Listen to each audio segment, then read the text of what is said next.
హైదరాబాద్లోని పలు ప్రాంతాల్లో ఐటీ అధికారులు సోదాలు నిర్వహిస్తున్నారు.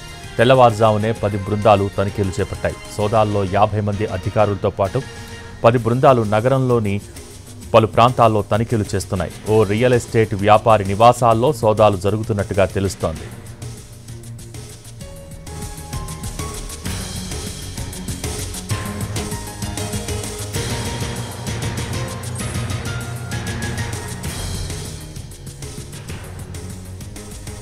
హైదరాబాద్లోని పలు ప్రాంతాల్లో ఐటీ అధికారులు సోదాలు చేస్తున్నారు.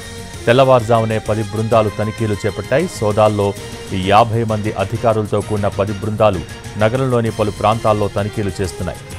ఓ రియల్ ఎస్టేట్ వ్యాపారి నివాసాల్లో సోదాలు జరుగుతున్నట్టుగా తెలుస్తోంది.